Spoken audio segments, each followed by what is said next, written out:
Star Wars, a franchise that built galaxies in our minds and broke hearts in our theaters. Over the last 50 years, we've had 11 official live-action movies, and I decided to create the most controversial Star Wars ranking ever. No filters, no sugarcoating, just cold hard takes. So grab your lightsaber, mute the comments if you're sensitive, and let's dive into every Star Wars movie ranked from absolute worst to absolute best. And coming in hot at number 11, oh yeah, I'm not holding back, is Episode 4, A New Hope. Yeah, you heard me right. The one that started it all sits dead last on this list. And before you start typing aggressively in all caps, hear me out. Is it iconic? Sure. Did it change cinema? Absolutely. But if we're being brutally honest, and that's the whole point of this list, it's slow, outdated, and kind of boring by today's standards. Luke spends half the movie whining about power converters. The lightsaber duel between Vader and Obi-Wan looks like two grandpas arguing over the last prune, and the pacing drags like a pod racer stuck in first gear.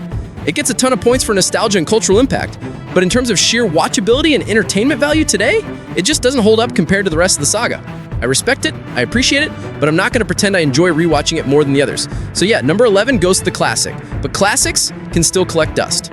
Next, coming in at number 10 is Solo, a Star Wars story. Now listen, I don't hate Solo. I actually think it had potential, but let's be honest, nobody asked for this movie and it feels like Disney didn't even know why they made it. It's got cool moments, sure, young Lando was great, Chewbacca had some fun scenes, and the train heist was solid, but the problem is Han Solo just doesn't feel like Han Solo. He's too nice, too heroic, too early in his journey, and that totally undercuts who he's supposed to become.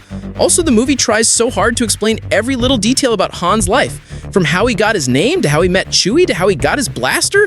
It's like watching someone read his Wikipedia page out loud. It didn't ruin anything, but it added basically nothing. So yeah, Solo ends up stuck here because while it's not offensively bad, it's also not remotely necessary. Next, at number 9, we've got The Force Awakens. Now I know some people place this higher, but let's be real, this movie is just a new hope with better graphics and less charm. Sure, it brought Star Wars back to the big screen and gave us some hype moments like the Millennium Falcon chase or Kylo Ren's intro. But once the nostalgia wears off, what are we left with?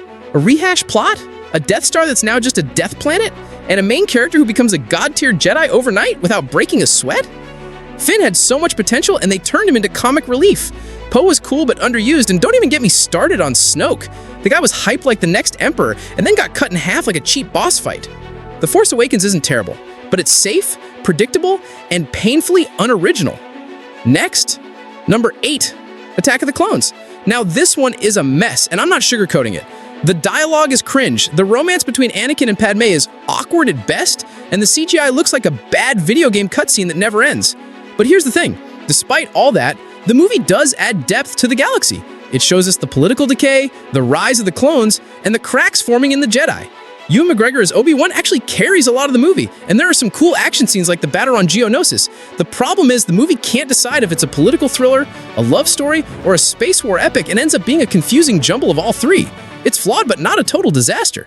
Next, number 7, Revenge of the Sith. Now this one is where the prequels finally hit their stride. It's dark, it's dramatic, and it actually feels like a Star Wars movie.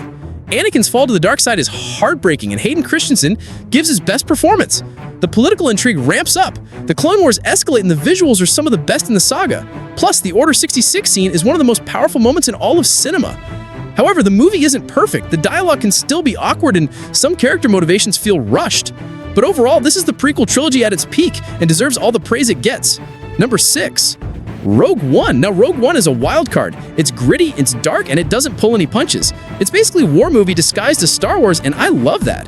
It shows the real cost of rebellion. No one gets a happy ending, and the stakes feel real.